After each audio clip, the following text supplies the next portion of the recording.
Avis vascular centre మన దేశంలోనే the best varicose vein hospital. బయటికి వచ్చి రాగానే రివ్యూస్ మొదలు పెట్టావబ్బా. బిగ్ బాస్ మీద రివ్యూస్ స్టార్ట్ చేసావు. తనుజ మీద ముద్దు బిడ్డ, సామ ముద్దు బిడ్డ, ఈ కామెంట్లు అన్నీ అంటే అది నువ్వు డైరెక్ట్గా ఓపెన్గా మాట్లాడేసావు అనమాట. అంటే అప్పుడే వెళ్ళిన కంటెస్టెంట్, అదే సీజన్ కంటెస్టెంట్ అలా వచ్చి చెప్పడం నీకేం ఇంపాక్ట్ రాలేదా, అవ్వలేదా? అది ఎందుకు చెప్పావు అసలు అలా? ఫస్ట్ నాకు రివ్యూస్ చేయొచ్చు చేయకూడదు నాకు క్లారిటీ లేదు. కానీ ఏంటంటే అందరూ నేను సీజన్ 8 కూడా నేను ఇన్స్టాగ్రామ్ లో అయితే రీల్స్ లో రివ్యూస్ ఇచ్చేదాన్ని. బిగ్ బాస్ అంటే ఇష్టం కాబట్టి నా ఇన్స్టాగ్రామ్ లో రివ్యూస్ ఇచ్చేదాన్ని. 5 weeks అయ్యింది వచ్చేసిన బయటికి. 6th 7th వీక్ ఇంకా అప్పుడు ఆ టైంలో ఇవ్వాలనిపించలే. బట్ నాకు చాలా మంది చెప్పారు, నా ఫ్రెండ్స్ చెప్పారు, ఏముంది నువ్వు దగ్గర నుంచి చూసావు కదా, రివ్యూస్ ఇచ్చుకో, నీ గ్రోత్ కూడా ఉంటుంది, డెవలప్ చేసుకో, నీ వల్ల ఇంకా బిగ్ బాస్ హౌస్ ఎట్లా ఉంది, ఎవరు ఎట్లా ఉన్నారో తెలుస్తుంది, చెయ్యి అంటే సరే చేసా. ఇప్పుడు తనుజ అక్క విషయంకి వస్తే ముద్దు బిడ్డ అన్నాను అని అంటే తనుజ అక్క తప్పు అని నేను ఎప్పుడు అనలే, తనుజ అక్క తప్పు ఇట్లా అని. బట్ ఏంటంటే ఒక కాంపిటీటర్ గా నాకెక్కడో జెలస్ అనిపించింది అని అనుకుందాం. పోనీ జెలస్ అని అంటారు చాలా మంది, నిజంగానే ఇప్పుడు సంథింగ్ ఏదో ఒకటి నేనున్నాను ఇక్కడ, నా కాంపిటీషనే పక్కన ఉంది, సో కొంచెం తనకి ఏదో ఒకటి అవకాశాలు వస్తున్నాయి, తన టాలెంట్ ప్రూవ్ చేసుకోవడానికంటే అరే నాకు రావట్లేదే అని అనిపిస్తుంది కదా. సో ఆ విషయంలో అరే నాకు రావట్లేదు తనకు వచ్చింది అని ఉద్దేశంతో చెప్పా, అంతే తప్ప ఆమె తప్పు లేదు తనకు ఛాన్సెస్ రావడం, అలా అని చెప్పి నాది కూడా తప్పు కాదు. బట్ రివ్యూస్ లో నాకు ఇట్లా అనిపించింది అని చెప్పాను అంతే. అంటే ఇప్పుడు అండ్ ఇంకోటి, ఈ మీ సీజన్ లో ఈ Kalyan Tanuja genuine love friendship, friendship, pure friendship guys. వాళ్ళిద్దరు చాలా బాగున్నారు, మంచిగా ఉన్నారు, మీరు కొట్టుకోకండి. తనుజ కళ్యాణ్ ఇద్దరు కూడా చాలా చాలా చాలా బాగున్నారు. కాజా ఫ్యాన్స్ హ్యాపీగా ఉండండి. కాజా ఫ్యాన్సే కదా అంటారు కాదా? నాకు తెలియదు. కళ్యాణ్ తనుజ ఫ్యాన్స్ కాదా? కళ్యాణ్ తనుజ కాజానా అనుకుంటా, నాకు తెలియదు, నేను అదే అనుకుంటా. నువ్వు క్రియేట్ చేసావే నువ్వు? కాదు ఫ్యాన్స్ పేరే ఫ్యాన్ పేజ్ అని విన్నాను నేను, తెలియదు. Okay okay okay. I guess so. ఎలా ఉంది నీకు ఈ ఫ్యాన్ వార్స్ ఇవన్నీ బయట? చూసాను కదా నేను, బిగ్ బాస్ 8, బిగ్ బాస్ 7 మీ మీద జరుగుతున్నప్పుడు చేసుకొని నేను వదిలేస్తాను. నేను కమెంట్స్ గురించి ఎక్కువ పట్టించుకోను అబ్బా. అరే నేను అసలు నెగిటివ్ కమెంట్లు పెట్టారు ఇది నేను నవ్వుకుంటాను. ఎప్పుడైనా నేను ఒకసారి పోస్ట్ పెట్టాక మూడు వచ్చింది అనుకో, ఒక హాఫ్ అన్ అవర్ అయ్యాక అన్ని ఒకే ఒక పోస్ట్కి ఎప్పుడో ఒకసారి ఒక 30 సంవత్సరాలు 40 సంవత్సరాలు అన్నట్టు ఒక్కొక్క పోస్ట్ కమెంట్లకి రిప్లై ఇస్తావరే ఇది అని చెప్పి, అంతే తప్ప నేను పట్టించుకోను పెద్ద. మీ సీజన్ లో నీకు నచ్చని కంటెస్టెంట్ ఎవరు? నచ్చనియా? ఎవరు నచ్చకుండా లేరు, అందరూ ఇష్టమే. నచ్చకుండా ఎవరు ఉండరు. అదేంటి ఏమంటారు, వాళ్ళకి ఏమైనా నాతో శత్రుత్వం ఉండడానికి మీ ఇద్దరం ఏమైనా ఎప్పటి నుంచో కొట్టుకుంటున్నామా? హౌస్ లో నీకు నచ్చని కంటెస్టెంట్? హౌస్ లో నచ్చని కంటెస్టెంట్ ఎవరు లేరు. హౌస్ లో ఉన్నప్పుడు నాకు నిజంగానే 5th వీక్ లో బర్నీ అన్న నచ్చలే. ఆ బెట్ టాస్క్ అది అయింది కదా, అప్పుడు ఎక్కడో నాకు టార్గెట్ చేసినట్టు అనిపించింది అనమాట. అండ్ అట్లా అవుతూ బిగ్ బాస్ బజ్ లో అంటే నాకు ఇమ్యూనిటీ వచ్చే ఛాన్స్ ఉంది, బట్ ఆయన తోయడం వల్ల somewhere I lose that immunity and అట్లా డేంజర్ జోన్ లోకి వెళ్ళడం. అండ్ బిగ్ బాస్ బజ్ లో కూడా నాకు వీడియో క్లిప్ చూపించారనమాట. నాకు హెల్త్ బాగాలేదు, నేను పడిపోయినా, సో నాకు హెల్త్ బాగాలే, నాకు బ్యాక్ పెయిన్ అది సివియర్గా ఉండే, అందుకని చెప్పి నేను ఇట్లా వాళ్ళతో కూర్చునేదాన్ని. అది నాకు తెలిసి నేను మెడికల్ రూమ్కి వెళ్తూ వచ్చేదాన్ని, చూస్తున్నారు వాళ్ళందరూ. బట్ ఆ అంత యాటిట్యూడ్తో కూర్చుంది చూసావా అని అన్నప్పుడు అతనికి ఇంత బ్యాడ్ ఒపీనియన్ ఉందా అని చెప్పి నాకు అప్పుడు నచ్చలేదు. కానీ బట్ తర్వాత ఆయన నిజంగానే జెన్యున్గా అపాలజైజ్ చేశారు. అసలు అంత పెద్ద అతను ఒక ఛాన్స్ వచ్చినప్పుడు 13th వీక్ 14th వీక్లో నాకు చెప్పారు ఈ వీక్ రిగ్రెట్ అవుతున్నాను. సో ఆ వీక్ లో నచ్చలేదు, కానీ తర్వాత అందరితో కూడా బాగానే ఉన్నారు. బిగ్ బాస్ లో నీకు నచ్చింది ఏంటి, నచ్చలేదు ఏంటి? బిగ్ బాస్ ఓవరాల్ జర్నీలో నచ్చిందా? బాగుంటది ఎక్స్పీరియన్స్. ఇట్స్ లైక్ అసలు బయట ప్రపంచం వేరు, లోపల వేరు. అసలు కొన్నిసార్లు మనం ఫేసెస్ కూడా మర్చిపోతాం, బయట ఉన్న వాళ్ళ నేమ్స్ మర్చిపోతాం. It's completely different. నాకు నిజంగా చాలా ఎంజాయ్ చేసా. నచ్చలేదు ఏంటంటే బోర్ కొడుతుంది కొన్నిసార్లు.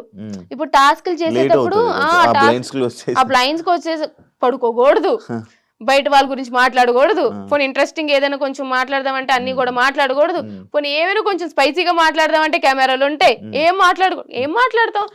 హౌస్ లో వాళ్ళ గురించి మాట్లాడితే మళ్ళీ అది ఒక పెద్ద కాంట్రవర్సీ టాపిక్ అవుతుంది. సో బోర్ కొట్టేది, నిద్రపోకూడదు.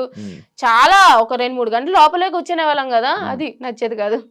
ఏం నేర్చుకున్నావు హౌస్ వల్ల, బిగ్ బాస్ వల్ల, ఈ జర్నీ వల్ల, ఈ అగ్ని పరీక్ష నుంచి నీ టోటల్ ఈ ఇండస్ట్రీ జర్నీలో ఏం నేర్చుకున్నావు, ఏం తెలుసుకుంటున్నావు? ఏం తెలుసుకోవడం అంటే ఆడియన్స్ ఒపీనియన్ ఎప్పుడు వేరేగా ఉంటది మన మీద. అది నేను ఎప్పుడు తెలుసుకున్నా. బిగ్ బాస్ హౌస్ ఏంటంటే మనం ఆడియన్స్ ని మెప్పించాలి, అప్పుడే మనం విన్నర్ అవ్వగలం. బట్ నేనేంటంటే నాకు నచ్చినట్టే నేనున్నా ఎంతకైనా సరే, అది నాకు ఇప్పటికీ ఓకే. బట్ స్టిల్ సమ్వేర్ ఏంటంటే కొన్ని సార్లు మనం బ్యాక్ స్టెప్ వేయడం కూడా మంచిదే, అన్నిట్లో వెళ్ళిపోవాల్సిన లేదు.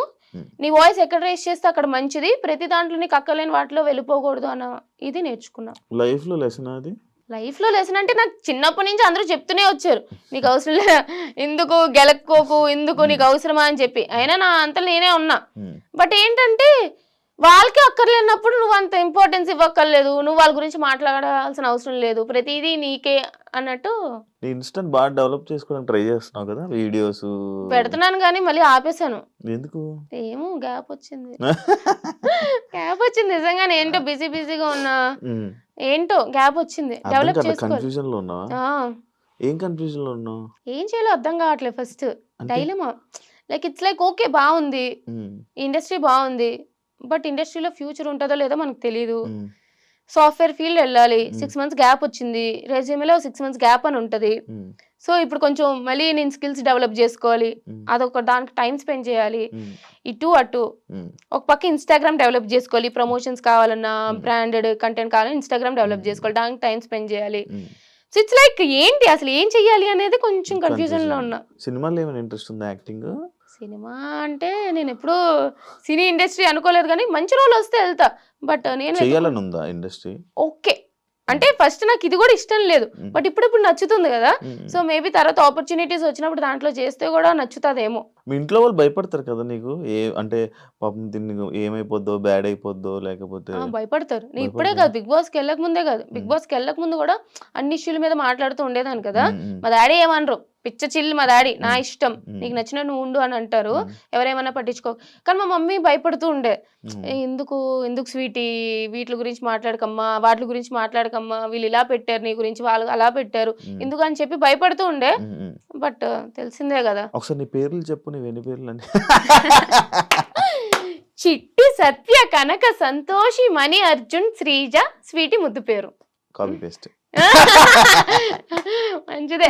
అన్ని పేర్లు పెట్టినవే, అంటే లైక్ ఒక్కొక్క దేవుడికి మొక్కి ఒక్కొక్క పేరు పెట్టారు అనమాట. నాకు చిట్టి అంటే మా మా డాడీ వాళ్ళ నాన్నమ్మ పేరు, సత్య అంటే మా నాన్నమ్మ పేరు, కనక మహాలక్ష్మి, అర్జున పాల్గొన అని అనుకుంటారు అని అర్జున, అట్లాగా అన్ని పెట్టారు. ఇవన్నీ వదిలేసి ఇవన్నీ తర్వాత వచ్చాయి. ఫస్ట్ నాకు ఇంట్లో వాళ్ళు పిలిచేది స్వీటీ అని. 5 months వరకు నాకు పేరు పెట్టలేదంట. సో అందుకని చెప్పి అప్పుడు కొంచెం చైనా పిల్లలో ఉండేదని చెప్పి స్వీటీ అని పెట్టారు. అందుకు అందరూ ఇంట్లో వాళ్ళందరూ స్వీటీ అంటారు, తర్వాత పేరు పెట్టారు శ్రీజ అని. ఇన్స్టాగ్రామ్ లో కొన్ని నీ వీడియోస్ చూస్తుంటాను, లైక్ అప్పుడు చూసేవాడిని, నేను స్టార్టింగ్ లో చెప్పాను కదా. ఎందుకు ప్రతి దాన్ని కెలుక్కుంటావు, అంటే ఆ రీల్స్ చెప్తూ ఉంటావు, అంటే ఇష్యూస్ మీద వీడియోస్ చేస్తూ ఉంటావు. ఇప్పుడు కొన్ని ఉంటాయి, అయితే నేను చాలా ఇష్యూస్ ఏంటంటే నేను గెలుక్కోను. నాకు ఏంటంటే ఇప్పుడు చిన్నపిల్లల్ని సెక్షువల్ అబ్యూస్ చేశారు, లేదా ఇక్కడ ఒక స్కూల్లో వాళ్ళ ప్రిన్సిపల్ అబ్యూస్ చేశారనో, లేదా సమ్ అదర్ థింగ్, ఎవరైనా మాట్లాడాలి కదా. ఇప్పుడు అబ్బాయిలు మాట్లాడేదానికి అమ్మాయిలు మాట్లాడేదానికి చాలా డిఫరెన్స్ ఉంటుంది. అమ్మాయిలు మాట్లాడితే సరే తిట్టుకుంటారో చేస్తారో, మీ డ్రెస్సింగ్ వల్ల ఇలా జరుగుతుంది అని చెప్తూ ఉంటారు చాలా మంది. బట్ చిన్న పిల్లలు ఏం చేశారు, వాళ్ళ డ్రెస్సింగ్ ఇది కాదు, ఎవరో ఒకరు మాట్లాడాలి. చాలా మంది అమ్మాయిలు ఏంటంటే ఎక్కడో ట్రోల్ అయిపోతాం, ఇట్లా కమెంట్స్ పెడతారు, విసిగిస్తారు, లేదా ఏదో నెగిటివ్ చేస్తారని ఆగిపోతారు. నాకు కమెంట్స్ మీద ఫరక్ పడలే. బట్ ఏంటంటే మాట్లాడాలి, ఎవరొకరు సపోర్ట్ గా నిలవాలి అనే ఉద్దేశంతోనే వాళ్ళు అనుకొని నాకు ఒక ఇష్యూ చూసాను, నాకు నచ్చలేదు, నేను మాట్లాడతా, అట్లా మాట్లాడేదాన్ని. Thank you so much. నిజంగానే ఎక్స్పెక్ట్ చేయలే. ఓడి అమ్మ శివ ఇంటర్వ్యూకి వచ్చి అసలు ఏం లేకుండా, కాంట్రవర్సీ లేకుండా, ఏమీ లేకుండా, నిజం చెప్తున్నాను గైస్. కానీ జెన్యున్ గా నేను శివతో ట్రావెల్ చేసా బిగ్ బాస్ నుంచి బయటకు వచ్చాక. మంచోడు, మీకు స్క్రీన్ లో కనిపించేలాక నిజంగానే చాలా మంచోడు. Thank you so much. Wish you all the best. Thank you so much. నీ జర్నీ ఇంకా చాలా మంచిగా వెళ్ళాలి. అంటే చూస్తున్నాను, అంటే నీది అందులో చూసింది అది కాదు, కానీ బయట నిన్ను ఏదనుకునేవాడిని నేను కలిసే కనిపించింది. అరే ఎందుకు శ్రీజ నువ్వు ఎంత మంచిగా ఉన్నావు కదా, హౌస్లో ఎందుకు ఇలా లేవు అని అనిపించి నాకు జెన్యున్ ఫీలింగ్ వచ్చింది. బట్ అది కూడా చూపించు జనాలకు, ఒక రోజు ఏదో ఒక రోజు చూపించి జనాలకు తెలిసేలా రోజు వస్తుంది అని కోరుకుంటున్నా. ఓన్లీ ఇన్సైడ్ పీపుల్, నాకు ట్రావెల్ చేసే వాళ్ళకే తెలుస్తుంది నేను ఎట్లాంటి దాన్ని. బయట ఏంటంటే అరుస్తున్నా అన్నట్టు అనిపిస్తుంది. బట్ ఓకే, నువ్వు అనుకున్నది జరగాలని, హ్యాపీగా ఉండాలని, చాలా ఇంపార్టెంట్. నువ్వు అనుకున్న ప్రతి ఒక్కటి సక్సెస్ అవ్వాలని wish you all the best and thank you congratulations. So much Shiva. Thank you so much. Bye bye. Yes చూసారు కదా ఇంటర్వ్యూ, ఇంకో గెస్ట్ మళ్ళీ కలుస్తాం, అంతవరకు see you.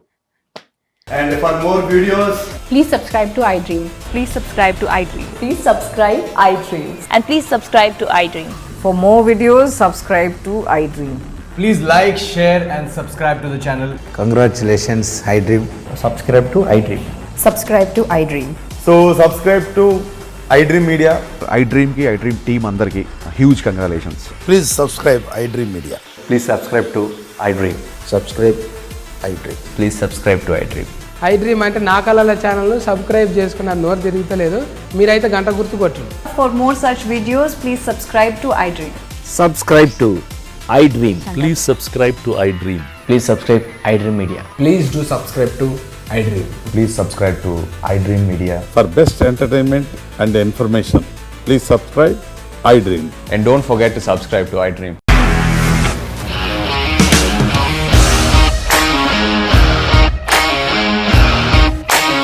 ఇండస్ట్రీలో కమిట్మెంట్ ఇష్యూస్ వస్తే నీకు కూడా వచ్చినట్టు మార్నింగ్ తీసుకెళ్ళాలంటే కొట్టి పడేసాడు.